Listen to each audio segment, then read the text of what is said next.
Buenas tardes, hermanos, y bienvenidos a este pequeñito canal llamado César para Jesucristo. Bendito sea Dios, siempre y en todo lugar. Bueno, como veis, estoy en un nuevo lugar por la gracia, la misericordia y la providencia de Dios. Acabo de llegar, estoy en plena mudanza, en pleno asentamiento, y por eso pues está todo vacío. Pero tengo fibra óptica, que eso es muy importante para poder hacer directos. Pero todo esto no viene al caso. Vamos a hablar de Medjugorje en este vídeo, porque ayer sucedía esto. La verdad es que le vi a su excelencia Fernández muy nervioso. Fijaos cómo le temblaban las manos antes. Antes de comenzar esa rueda de prensa, el vídeo os lo dejo, por supuesto, en la descripción. A partir del minuto 14:30 empieza su intervención. Un vídeo que bueno, pues pude ver ayer en su totalidad. Y por eso os traigo este vídeo hoy para hacer una valoración y expresar el discernimiento que humildemente he podido hacer en estos años respecto a Medjugorje y compartiros mi postura con respecto a ello. Sé que yo soy una mota de polvo y que mi postura no debe ser tenida como referente de nada, pero como hijo de la Iglesia, como cristiano, como católico, pues tengo el derecho, y como dice el derecho canónico, incluso a veces el deber, pues simplemente de expresar en público pues aquello que considero oportuno. Y es lo que voy a hacer en este vídeo. Entonces, dos cosas. Este vídeo va a ser, en primer lugar, qué es lo que ha pasado, qué es lo que ha dicho el Vaticano en este momento y en el día de ayer, ¿vale? Y en segunda parte, en segundo lugar, la postura de un servidor con respecto a estas presuntas apariciones y revelaciones, ¿vale? Bueno, pues vamos allá, porque es un vídeo un poquito largo y complejo y quiero, por supuesto, que se entienda pues lo mejor posible. Así que mucho ánimo con ello, vamos allá. Bueno, ¿qué es lo que ha dicho su excelencia Fernández? Bueno, lo podemos encontrar en este documento que os dejo en la descripción del vídeo, también para el que lo quiera leer, que se llama La Reina de la Paz, notas sobre la experiencia espiritual vinculada a Medjugorje. Y bueno, lo primero que quiero que quede clarísimo es lo siguiente. El pasado 17 de mayo se aprobaron las llamadas nuevas normas para el proceder en el discernimiento de presuntos fenómenos sobrenaturales, ¿sí?, que sustituyeron, inválidamente, por supuesto, porque lo que hagan desde el Vaticano actual no tiene validez alguna, a las normas sobre el modo de proceder en el discernimiento de presuntas apariciones y revelaciones. Fijaos ya que el título indica una intencionalidad, porque mientras que antes el cardenal Sepper, prefecto entonces de la Congregación de la Doctrina de la Fe en el año 74, se refería a estos fenómenos sobrenaturales como apariciones y revelaciones, en cambio ahora ya, al hablar de presuntos fenómenos sobrenaturales, parece incluso que hablasen de presuntos fenómenos paranormales. La concepción, la idea de revelación y de aparición no la contemplan estas nuevas normas, que además se diferencian de las que se aprobaron en el año 74, en noviembre, de una cosa esencial. Y es que, fijaos, por favor, porque es muy importante esto. En las antiguas normas, que como sabéis estaban compuestas de 3 resoluciones, de 3 juicios, de 3 supuestos, consta de sobrenaturalidad, no consta de sobrenaturalidad y consta de no sobrenaturalidad, la primera para aprobar una aparición, la última para prohibirla y condenarla y declararla falsa, y la intermedia para decir que están en proceso de investigación y que está llamada a ir a un lado o hacia otro, pues fijaos cuál era el objeto: emitir un juicio sobre la verdad y el carácter sobrenatural del hecho. Emitir un juicio sobre la verdad y sobre el carácter sobrenatural del hecho. De si lo tiene o si no lo tiene, o si se está investigando aún, ¿no? En esa posición intermedia. Esto es fundamental, porque lo que hacía antes la Iglesia, y para un servidor estas normas son las que están vigentes para la Iglesia en el desierto abrasador del final de los últimos tiempos, de lo que se trata es de emitir un juicio sobre la verdad del hecho. En cambio, en las nuevas normas hay una palabra que prima sobre todas las demás, que es esta que estamos viendo en pantalla, que estoy escribiendo ahora: pastoral. Este es el único criterio en las nuevas normas de este año para discernir, según el Vaticano, los presuntos fenómenos sobrenaturales, la pastoral. Es decir, desde que se han aprobado estas normas, la cuestión sobre la verdad del hecho no importa oficialmente al Vaticano. No le importa si son verdaderas o si son falsas. Lo único que le importa es si es conveniente o no hacer una determinada pastoral u otra. Esto es un cambio de paradigma brutal y bestial. Bestial. Y lo digo porque hay muchas personas hoy que están diciendo el Vaticano ha aprobado Medjugorje. No ha aprobado Medjugorje. Lo único que ha dicho ha sido lo mismo que estaba hace 10 años. Que es, se puede creer. De momento. Porque claro, como son unas revelaciones que siguen en curso, ya Tucho Fernández ayer abría la puerta a la posibilidad de que a partir de ahora, en el futuro, los mensajes solamente puedan ser publicados previa censura del Vaticano. Aquí se juntan un montón de elementos. Daos cuenta que en las antiguas normas, hermanos, o sea, os invito a leerlo, por supuesto lo dejo en la descripción del vídeo, en las antiguas normas era el ordinario del lugar, es decir, el obispo diocesano, el que tenía y ejercía la máxima autoridad. De hecho, se podía consultar en un momento dado a la Santa Sede o a la Congregación para la Doctrina de la Fe. Pero la propia misiva, las propias normas de antes, instaban a los obispos a no hacerlo y hacerlo solamente en caso de extrema necesidad. De esta manera, la Iglesia, aun reconociendo la primacía jurisdiccional del Romano Pontífice, aun reconociéndola, instaba a los obispos a ejercer su autoridad, su facultad potestativa en sus territorios eclesiásticos, en sus diócesis, en sus archidiócesis, en el caso de los arzobispos.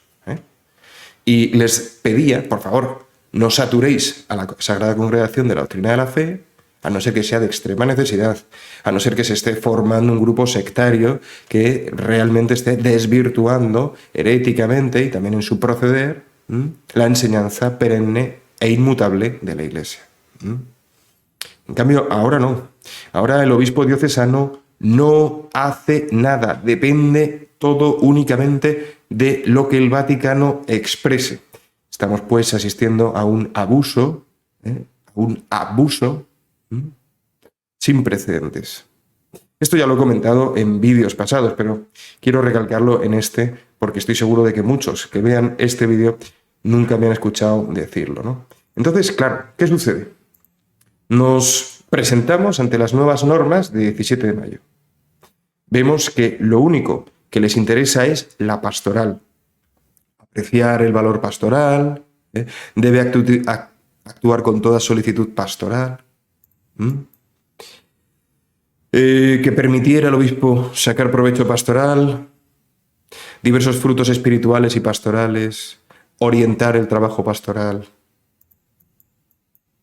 Es lo único que interesa. De hecho, a mí me llamó mucho la atención cuando contemplaba a este hombre, ¿no? en este vídeo, que él insistía mucho en que lo que han tomado es una decisión. Han tomado una decisión sobre Medjugorje, no un discernimiento, insisto, sobre lo que es verdad o no de dicho fenómeno. Eso no lo han hecho. Lo que han tomado ha sido una decisión pastoral. Y otorgando ese nihil obstat, que ahora veremos en qué consiste, que por cierto es un término exclusivo en la historia de la Iglesia, para las publicaciones, para los libros de teología, para los libros de espiritualidad, el nihil obstat. No hay nada que obstaculice a la fe. En cambio, han usado ese lenguaje del acervo católico para justificar estas nuevas normas que nada tienen que ver con la verdad de las cosas. Es un modo de utilizar las cosas santas en contra de Dios y en contra del pueblo de Dios. ¿Vale? Ese es el plan que tiene la masonería, ese es el plan que tiene la carbonería, sobre lo cual hemos hablado en muchas ocasiones, ¿vale? En el canal. Utilizar las cosas santas, servirse de la Iglesia para ir contra Dios y contra la Iglesia. Entonces usan este lenguaje eclesiástico que nos resulta familiar, pero tergiversando aquello que significan, ¿vale? ¿Qué es lo que han hecho en estas nuevas normas? Y ahora voy en un poquito a mi postura con respecto a Medjugorje. ¿Qué es lo que han hecho en estas normas? Bueno, lo podemos leer a partir del número 16. En lugar, hermanos, en lugar de ceñirse a los 3 criterios, a las 3 resoluciones, a los 3 juicios posibles sobre lo que es una cosa, fijaos que dan 6 orientaciones pastorales para proceder pastoralmente sobre unos u otros fenómenos presuntamente sobrenaturales, sin que mencionen apariciones, sin que mencionen revelaciones. Lo único que les interesa es si pueden sacar provecho, si pueden seguir manipulando al pueblo de Dios, si pueden seguir engañándolo, y propiciando que ninguno de ellos se dé cuenta de lo que está realmente pasando, que es la usurpación del trono petrino y la usurpación de toda la estructura jerárquica de la Iglesia, desde hace 11 años, lamentablemente, de un modo brutal, ¿no? Aunque la infiltración masónica atestiguada por los papas data de 1825 en la encíclica de León XII llamada Quo Graviora, ¿vale? Ahí él afirma que la carbonería está dentro de los estados pontificios. Lo comento para el que no lo sepa y el que piense que solamente es desde los años 60, desde 1825. Bien, pues aquí tenemos los 6 criterios, pastorales: nil obstat, preoculis habeatur, curatur, submandato, prohibetur et obstruatur, disculpad la pronunciación porque no estoy familiarizado con estos 2 términos que se los han inventado, y declaratio de non supernaturalite. Bien, ¿qué es lo que le han concedido? ¿Qué es lo que le han conferido a Medjugorje? Nil obstat. Nil obstat. ¿Eso significa aprobar? No. El Vaticano no ha aprobado Medjugorje. Y es más, no permite que ningún obispo lo pueda hacer, porque ningún obispo puede declarar la sobrenaturalidad. Desde que están en vigor, entre comillas, estas normas, tan solo el romano pontífice puede declarar la sobrenaturalidad, a golpe de martillo, a golpe de decreto y porrazo, pero no por los cauces ordinarios que la Iglesia ha tenido siempre en su historia. ¿Qué significa el nil obstat? Vamos a leerlo. Dice: aunque no se expresa ninguna certeza en cuanto a la autenticidad sobrenatural del fenómeno, es decir, empezamos ya muy mal, porque la Iglesia es la que tiene que decir lo que son las cosas. Pero bueno, como es falsa Iglesia, pues no podemos esperar otra cosa. Dice: se reconocen muchos signos de la acción del Espíritu Santo en medio de una determinada experiencia espiritual y no se han detectado, al menos hasta el momento, es decir, es una permisión subconditione, es una permisión hasta que les apetezca hacer lo contrario, ¿no? Es tremendo. Aspectos especialmente problemáticos o riesgosos. Bueno, hace mucho hincapié Fernández en ese en medio. Fijaos que incluso le pone una nota de su puño y letra. La nota 18. Dice: la expresión en medio no quiere decir por medio o a través de, sino que indica que en un determinado contexto, no necesariamente de origen sobrenatural, el Espíritu Santo obra cosas buenas. Te das cuenta de cómo y de qué manera están, evidentemente, no reconociendo la sobrenaturalidad en sí. O sea, no permiten que ningún obispo reconozca la sobrenaturalidad. Esto es fortísimo. Esto es una demolición terrible, terrible. Solamente el romano pontífice lo puede hacer si le apetece, si decide que debe hacerlo. Es gravísimo, hermanos, es gravísimo, porque poco a poco le van quitando potestades. Acordaos que en 2019 ya el santuario de Lourdes pasó a manos del Vaticano y toda la administración fue arrebatada al obispo diocesano. Pero bueno, no es el caso ahora. Volvemos al nil obstat. Y por último dice: por ello se anima al obispo diocesano a apreciar el valor pastoral, no el valor sobrenatural, no el valor sobre la verdad de lo que está sucediendo. Y dice: y también a promover la difusión de esta propuesta espiritual, incluso a veces de posibles peregrinaciones a un lugar santo. Bueno, esto es una manera de hablar totalmente ajena al lenguaje católico. Están instrumentalizando la fe, están instrumentalizando la vida de la Iglesia. ¿Y qué pasa? ¿Qué es lo que intuyo? ¿Por qué a Fernández le temblaban las manos? Fijaos lo que os voy a decir. Pienso, hermanos, que, puesto que Medjugorje, y ahora voy a decir mi postura con respecto a estas supuestas o presuntas apariciones y revelaciones. Creo que han hecho estas normas, esto es una opinión, es una apreciación, puedo estar equivocado, pero os la comparto. Creo que han hecho estas normas para poder hacer esto ahora con Medjugorje. Medjugorje está muy extendido. Medjugorje está muy, vamos a decir, universalmente aceptado por la Iglesia, ¿vale? Que ahora vamos a entrar en algunos aspectos concretos. Y claro, ellos saben que si se oponen a Medjugorje van a perder mucho de esto y van a perder mucha credibilidad, y van a perder mucha capacidad de seguir confundiendo, manipulando, tergiversando, cercenando la fe de la Iglesia. Entonces han redactado estas normas unos meses antes de emitir esta declaración, este juicio, que no es un juicio, que es una valoración pastoral. Han creado estas normas para poder decir esto que han dicho sobre Medjugorje. En una palabra, lo que han dicho es: todo sigue igual, porque es que todo sigue igual desde que comenzaron en el año 81, pero a partir de ahora los nuevos mensajes los vamos a controlar nosotros. Es decir, que cuidado, hermanos, mucho cuidado, con pensar que porque el Vaticano actual ha emitido este Nihil Obstat, eso pueda suponer que son falsas por necesidad. Cuidado. Bien, voy a explicaros mi postura con Medjugorje. Y os animo a todos a que reflexionéis sobre ello. Al padre Gobi una vez le preguntaron: Padre Estéfano, ¿usted qué opina de esta revelación privada, particular? Y le comentaron una, ¿no? Esto me lo contó el padre Pedro, al que pronto tendremos en el canal en directo otra vez. Bendito sea Dios. ¿Sabéis qué respondió el padre Stefano Gobi? No me compete a mí juzgarlo. No me compete a mí juzgarlo. Bendito sea Dios por esa humildad del padre Gobi. No le competía a él. Y os pregunto, me pregunto, ¿nos compete a nosotros juzgar si una aparición como Medjugorje, si la aparición de Medjugorje es falsa, es verdadera, es de nuestra competencia? ¿Dios nos va a pedir cuentas por haber juzgado de una u otra manera esta presunta aparición y revelación? La respuesta es no, categóricamente. Cuidado con querer hacer cosas que no nos corresponden, porque en ello se esconde una soberbia encubierta, una soberbia disimulada, una soberbia bajo capa de bien, una soberbia pro el celo de las almas.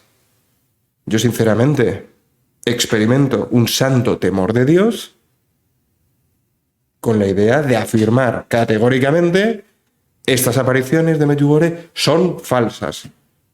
Sinceramente, no me vais a escuchar decir eso. Ahora bien, ¿me vais a escuchar decir son verdaderas? Tampoco. Mientras se sigan manifestando, menos aún. Menos aún.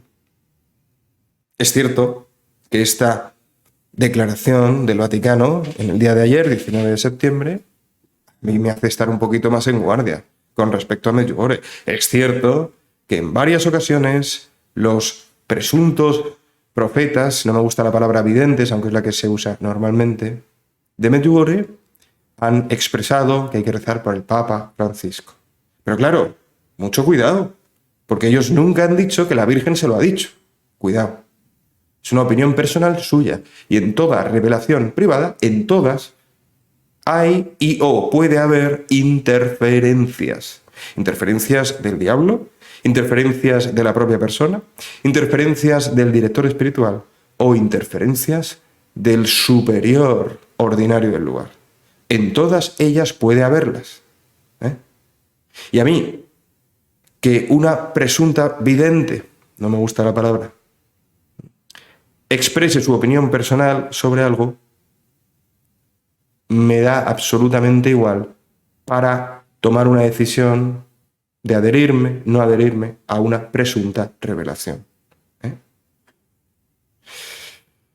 Es verdad que no os puedo negar que me cuesta creer que la Virgen no les haya explicado lo que está pasando, como sí está haciendo y ha estado haciendo en las últimas décadas a otros presuntos profetas. Es verdad que me cuesta creer que la Virgen no les haya avisado de lo que está pasando. Pero no me cuesta tanto creer que la Virgen les haya avisado y que ellos, por unas razones o por otras, al final por la concupiscencia, que siempre es ignorancia, fragilidad o malicia, hayan decidido no revelar eso, o que su director espiritual se lo haya pedido de esa manera, o que su superior ordinario lugar se lo haya pedido de esa manera. Por tanto, mi postura con respecto a Medjugorje es quieto parado. Quieto parado. Sé, porque así la Iglesia me lo enseña y nos lo enseña a todos, que ninguna aparición privada es necesaria para la salvación. Incluso con las aprobadas podríamos decir quietos parados, aunque creo que no es lo que el cielo quiere de nosotros. Con las revelaciones que no están aprobadas, y de hecho ya es imposible que se apruebe ninguna, a no ser que... es que es imposible, es imposible, porque ni siquiera es un verdadero papa. Entonces, ¿qué necesidad hay, no? ¿Qué necesidad hay de asumirla, absolutizar cierta aparición? Mirad, hermanos, creo que en este momento de tanta turbulencia es muy importante pararse, es muy importante. Y profundizar en lo que sabemos con toda certeza es camino estrecho, pero camino seguro y directo hacia nuestra santificación, hacia nuestra asunción de la cruz y nuestra salvación. Que, por cierto, nuestra, sobre todo es si lo ayudamos a los demás. Lo que sea para mi santificación es porque también lo es para los demás. Si solo pienso en mi santificación, en realidad es una falsa santificación. Y así también con la asunción de la cruz y con nuestra salvación.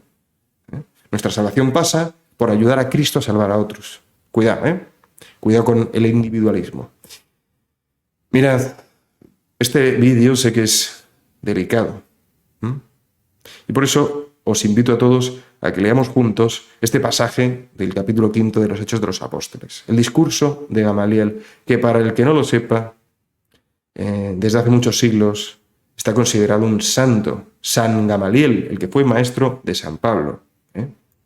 Os dejo en la descripción del vídeo este artículo de Religión en Libertad, donde se cuenta la historia de San Gamaliel y cómo su cuerpo fue hallado junto al del protomártir San Esteban, junto al de su sobrino de San Gamaliel, San Nicodemo, y otro cuarto mártir del primer siglo, ¿vale?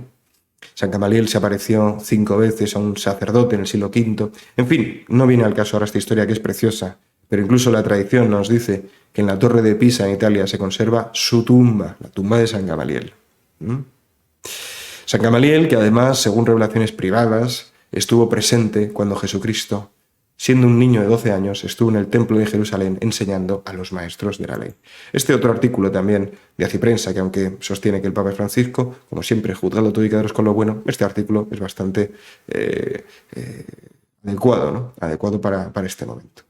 Como os digo, en el martirologio se celebraba el 3 de agosto a San Gamaliel, porque fue el día en que fue hallado su cuerpo, que cuando fue hallado por esta revelación que le hizo a este sacerdote en el siglo V, una historia preciosa, Leérosla, por favor. Leérosla porque es preciosa, pero ya os digo, no viene al caso. Luciano fue el que vio en varias ocasiones a San Gamaliel, que se le aparecía, ¿no? Y cuando abrieron la tumba de San Gamaliel, pues varios enfermos que había presentes se curaron, también un olor a rosas. Porque ¿qué hizo San Gamaliel? San Gamaliel no solo le dio un vaso de agua a un siervo de Cristo, es que salvó la vida de los apóstoles con esta declaración. Y esta declaración creo que es camino seguro para situarnos todos y cada uno de nosotros ante Medjugorje o cualquier otro presunto fenómeno de apariciones o revelaciones, ¿vale? Vamos a leerlo porque es maravilloso. En el nombre del Padre, del Hijo y del Espíritu Santo. Amén.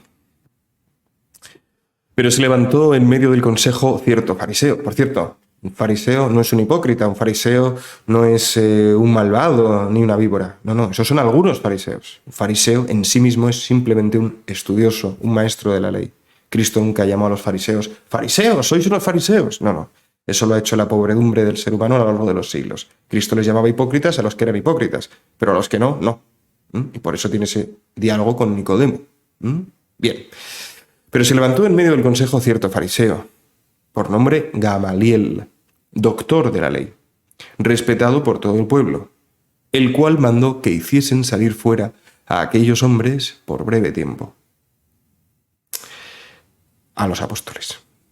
Y les dijo al Sanedrín: varones de Israel, considerad bien lo que vais a hacer con estos hombres, porque antes de estos días se levantó Teudas diciendo que él era alguien.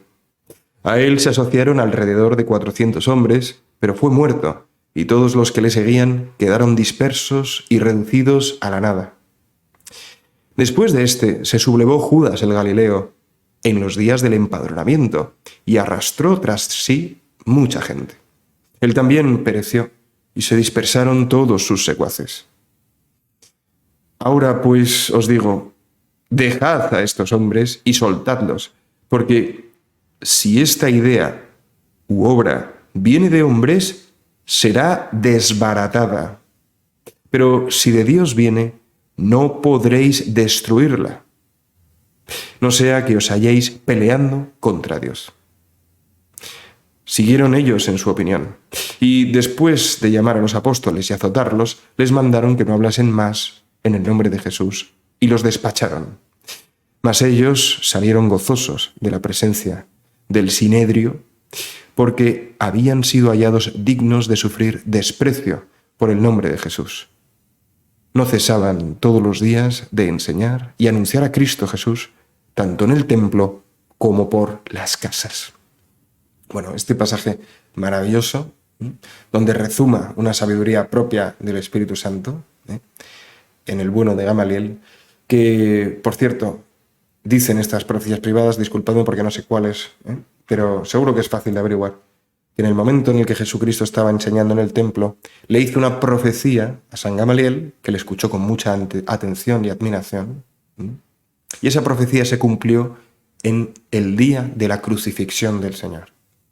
Entonces, cabe pensarse que en este momento San Gamaliel estaba ya planteándose si Cristo verdaderamente era o no el Mesías. Estaba ya planteándose ser o no cristiano. La tradición nos cuenta que se bautizó, que murió cristianamente y por eso pues es un santo venerado en el martirologio cristiano, católico, ¿vale? Bien, esta postura de San Gamaliel creo que es la más santa, la más sabia con respecto a Medjugorje hoy. Sé que hay muchos que afirman con nivel de categoricidad, categóricamente, que son falsas, por esta u otra razón. Pero como hay tanta confusión hoy, creo que no es necesario hacer eso, o por lo menos forzar a otras personas a convencerlas de esa tu opinión personal. Primero, porque no nos compete a nosotros decir que son falsas. Y segundo, porque aunque estás en tu derecho de rechazarlas, no hay ningún problema. Lo que no tienes derecho, ni tú ni ninguno de nosotros, es hacer que otros las rechacen. Creo que es un posible peligro, es una posible pelea contra Dios, en la cual ni loco quiero participar.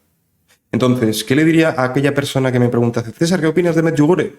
Le diría, júzgalo todo, quédate con lo bueno. La Iglesia te permite, desde el año 81, creer en ello, visitarlo y difundirlo, pero no imponerlo. Eso no te lo permite. Ni siquiera te lo permite con las apariciones aprobadas.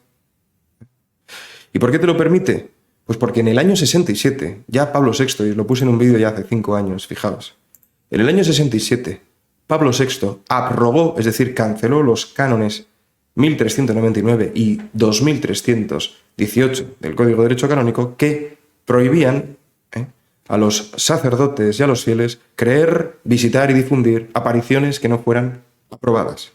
A partir del año 67, debido a Garabandal, que Pablo VI expresó a las niñas su convicción personal de su autenticidad, cosa que enfureció al episcopado español, lamentablemente, que había tomado la determinación de no aprobar ninguna. Pues bien, desde el año 67, la Iglesia nos permite a todos y cada uno de nosotros creer, visitar y difundir cualquier aparición no aprobada y no condenada. Esas que están en ese punto intermedio, el de no consta de sobrenaturalidad. Pero no consta de sobrenaturalidad no significa que no haya sobrenaturalidad, significa que aún no se ha podido demostrar. En el caso de Garabandal fue flagrante y fraudulento porque los médicos que hicieron el informe en los primeros años reconocieron luego en los años 80 públicamente que habían mentido en dicho informe. No es el momento de hablar de Garabandal, pero si Dios quiere voy a hacer ahora otro vídeo sobre ello para subiros hoy 2 vídeos, porque ayer también Tucho habló de Garabandal a partir de 1 hora y 55 minutos en el vídeo que os he enseñado. Por cierto, la Biblia de Ströbinger nos remite al Salmo 36 cuando leemos ese pasaje de San Gamaliel. Os invito a leerlo y a rezarlo en este día. El Salmo 36, que es la oración del creyente ante los malvados. No te acalores a causa de los malvados, ni envidies a los que cometen la iniquidad, porque muy pronto serán cortados como el heno, y como hierba verde se secarán. Tú espera en Yahvé y obra el bien, permanece en la tierra y cultiva la rectitud. Pon tus delicias en Yahvé, y Él te otorgará lo que tu corazón busca. Es que maravilla, ¿no? Es un salmo largo, entonces os invito a leerlo tranquilamente. Es el Salmo 36, ¿vale? Bueno, más cositas. Disculpadme a ver si tengo algo más por aquí que os quisiera enseñar. Ah, sí, esto. La verdad que sí. Bueno, deciros, también por cierto, que el cardenal Sepper, Franjo Sepper, este que firmó las normas para un servidor actualmente vigentes, porque son las que tienen sentido, porque son las que nos hablan de la necesidad del juicio sobre la verdad, no sobre la conveniencia pastoral o no. Bien, el cardenal Sepper fue aquel que en el año 81 emitió también una declaración como prefecto de la Congregación para la Doctrina de la Fe para decir que seguía en pleno vigor la pena de excomunión late sententiae a aquellos que perteneciesen a sectas masónicas o cualesquiera que maquinen contra la Iglesia. Esto os lo comenté en un vídeo, es este de aquí, que se llama Juan Pablo II y Benedicto XVI en 1983 sí confirmaron la excomunión late sententiae. ¿Por qué? Porque en el 83, el día antes en que entrara en vigor el código del año 83, el día antes, Benedicto escribe la llamada declaración, siendo prefecto, escribe Quasitum Est, en la cual hace referencia a la declaración del año 81, de 2 años antes, en la que el cardenal Sepper, anterior prefecto, corrobora la pena de excomunión, para que no quede duda, ¿vale? Veos este vídeo, dura 16 minutos, porque es que sé que hay muchas personas que no saben esto y creo que es absolutamente esencial hoy en día. Y otra cosita, fijaos, mucho cuidado, porque en el número 36 del comunicado que ha hecho el dicasterio, hay que decir que, bueno, han hecho un análisis pormenorizadísimo de las apariciones. Yo no sé por qué, os leo en comentarios a ver qué opináis, por qué les interesa tanto haber hecho esta declaración. Tanto es así, como os digo, que precisamente por esto han hecho estas normas de discernimiento, para decir esto sobre Medjugorje. Bien, pues en el número 36, disculpad porque recordaba mal, aquí en el 37, disculpadme, hay que buscar catastro. Aquí está, disculpadme. Bien, el número 28, perdonad, porque en el 36 es a donde vamos ahora, en el librito que vamos ahora. Bien, fijaos que declara, el cardenal Fernández declara que en ocasiones en Medjugorje se hacen reprimendas y amenazas. Ya esto es muy inadecuado porque el cielo nunca amenaza, el cielo advierte, el cielo avisa, el cielo anticipa las consecuencias del pecado, pero no amenaza. Eso lo hacen otros, eso lo hace el diablo y lo hacen los sectarios, ¿vale? Bien, pues aquí afirma Tucho, lo llamo así sin ánimo despectivo, sabe Dios, es porque es así conocido. Su Excelencia Fernández afirma, aunque no lo reconozco como cardenal, porque todo lo que hace el falso papa no es lícito en relación a la jurisdicción. Bueno, dice, los que hacen predicciones catastróficas son falsos profetas. Esto dicen que es un mensaje de Medjugorje, ¿vale? Esto les viene al pelo, porque hace poco iniciaron esta rama del Vaticano para condenar todas las apariciones marianas en las que se hable de castigos, en las que se hable de catástrofes, en las que simplemente se revele la verdad de lo que va a pasar por causa del pecado y por causa de la rebelión de Satanás contra Dios y de todos los hombres malvados que se adhieren a Satanás para combatir a Dios. Bueno, pues aquí afirman que en Medjugorje se dice esto, y no es verdad. Ahora os voy a explicar por qué. Dice, abro comillas, mensaje de Medjugorje, según ellos, los que hacen predicciones catastróficas son falsos profetas. Dicen, en tal año, en tal día habrá una catástrofe. Siempre he dicho que el castigo llegará si el mundo no se convierte. Por eso os invito a todos a la conversión. Todo depende de vuestra conversión. Bueno, esto no puede ser verdadero de ninguna manera. De ninguna manera puede ser esto verdadero, porque sabemos por la revelación pública que encontramos en el libro de Apocalipsis que habrá castigo y que habrá muchas personas que no se arrepientan, pese a los castigos que Dios misericordiosamente envía para buscar su conversión. ¿Vale? Es decir, no depende de nuestra conversión la existencia o no del castigo, porque sabemos que habrá quienes no se convertirán y por tanto sabremos que habrá castigo. Lo que depende de nuestra conversión es la intensidad del castigo, ¿vale? Entonces, pensar que los que hacen predicciones catastróficas son falsos profetas es mentira. Es mentira. No puede ser verdadero este mensaje. Sin embargo, ellos lo toman y lo atribuyen a Medjugorje. Pero, ay, amigo, resulta que me he puesto a buscar este día y esta fecha de Medjugorje, 15 de diciembre del 83. He encontrado este blog, efectivamente, oye, mira, 15 de diciembre del 83. Los que hacen predicciones catastróficas son falsos profetas. Y digo, no me lo creo, esto no puede ser. Esto no puede ser. Así que me he ido a otro libro, un poquito más serio. Este que estáis viendo en pantalla. Mensajes de la Virgen María, Reina de la Paz en Medjugorje. ¿Vale? Y aquí sí, en la página 36, encontramos ese presunto mensaje. Pero fijaos, qué interesante. Fijaos que llegamos al año 84, tenemos que buscar el 15 de diciembre, y antes no hay sino 28 de noviembre.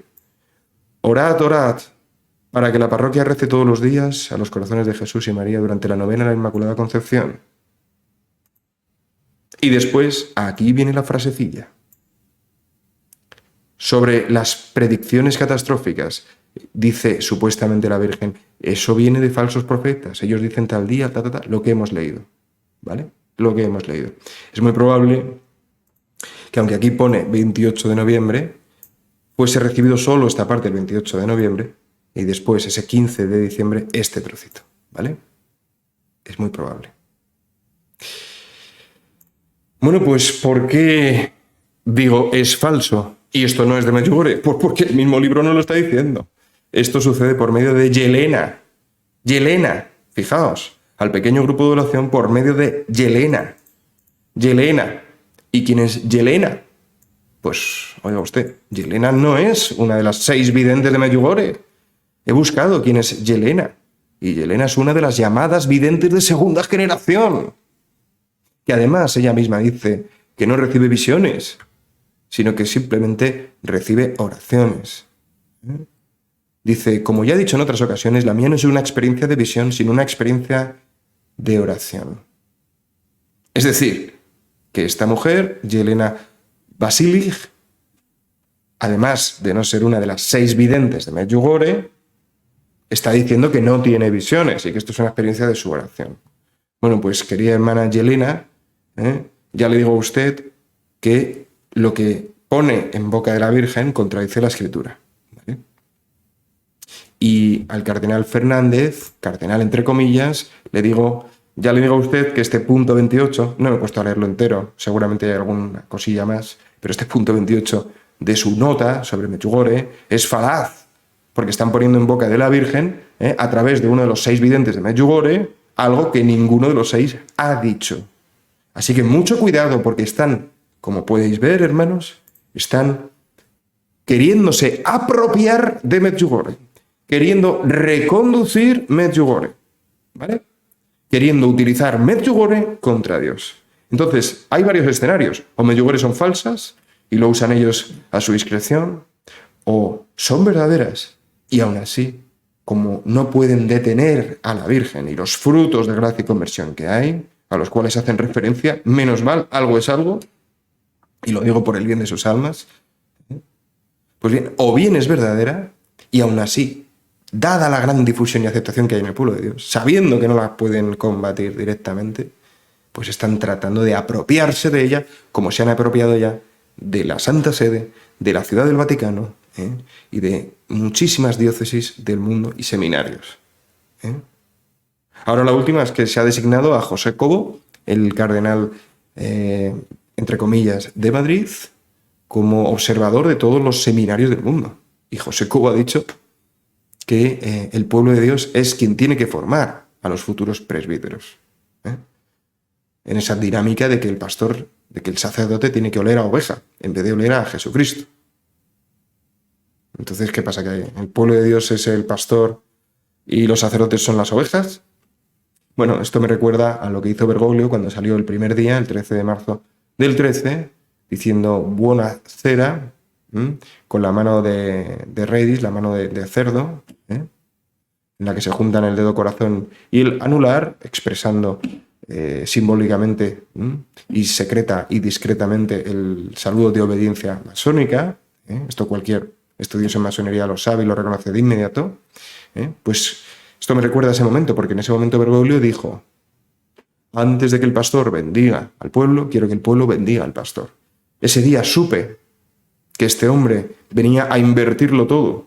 Ese día supe que ese hombre no era católico. Ese día entendí por qué sentí tanta turbación en el corazón. Cuando me enteré de su nombre y su apellido, a las 7 y pico de la tarde, entrando en la capilla de adoración de San José de la Montaña en Madrid, en Alonso Martínez. Algún día os contaré lo que me pasó ese día y por qué, pese a ir a rezar el rosario, a la Santa Misa y a la adoración, estuve turbadísimo tras haber leído el nombre Bergoglio. Quiero que sepáis que yo he estado un par de veces en Medjugorje, he tenido momentos de oración muy intensos, no he visto cosas sobrenaturales, salvo un día que nos vino el olor a rosas, que era un olor inconfundible, ¿no? Un olor muy, muy intenso. Y, como os digo, no seré yo quien diga esto es falso, no lo sigáis, independientemente de lo que diga Fernández. ¿Es que acaso lo que digan Fernández, Bergoglio nos tiene que influir en algo? ¿Es que acaso tenemos que tomar decisiones por lo que digan ellos? No. Lo que está pasando es lo que os estoy contando. Es que se están apropiando, quieren controlar, constreñir una realidad que está dando frutos de conversión. Y que, puesto que siguen en curso las supuestas apariciones y revelaciones, lo más sabio, lo más prudente es hacerlo de San Gamaliel.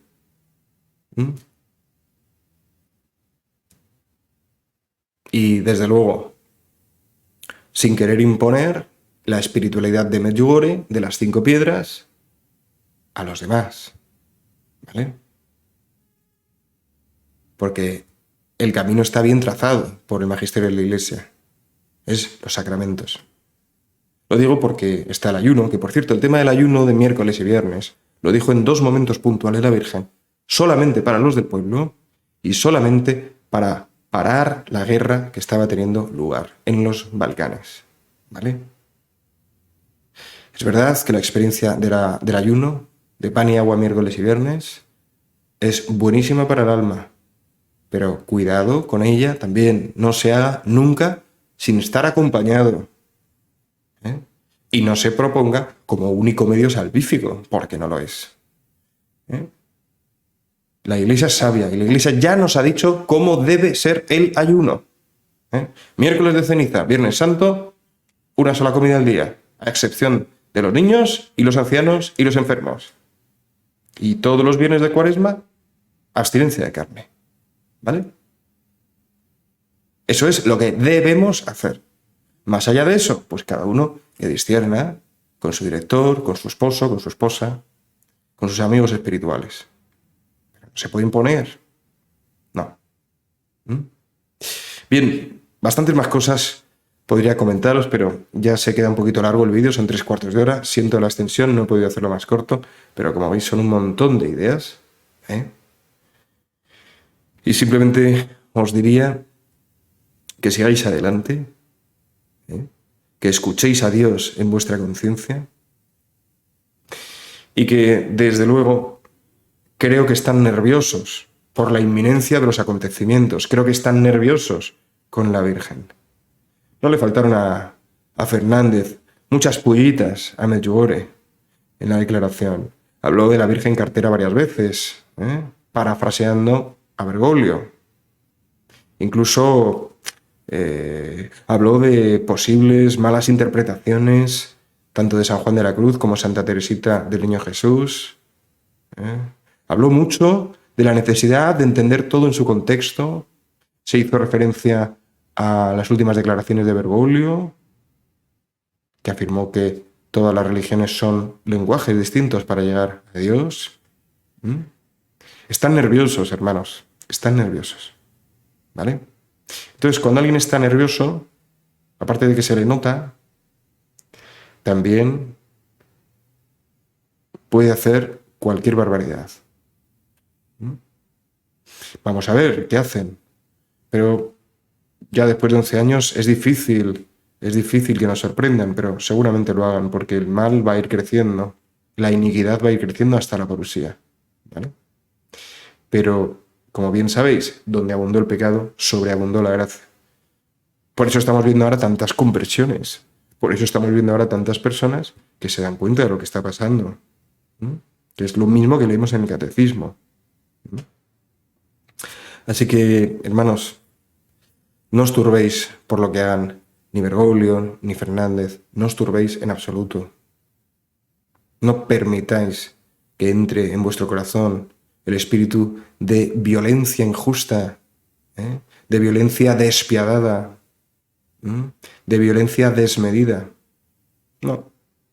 Haced como los tercios de Flandes. Qué bonito ahí el cuadro de Velázquez de la rendición de Breda, cuando el tercio gana la batalla, el gobernante civil de la ciudad entrega las llaves al jefe del ejército de los tercios. Y el jefe del ejército de los tercios le pone la mano en el hombro como diciendo: sí, hemos vencido, pero no vamos a humillarte. No vamos a regodearnos en la victoria. Un sentido católico, un sentido amor.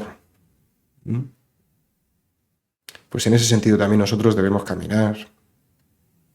Sí, son enemigos de Cristo, son enemigos de Dios. Pero esperamos su conversión.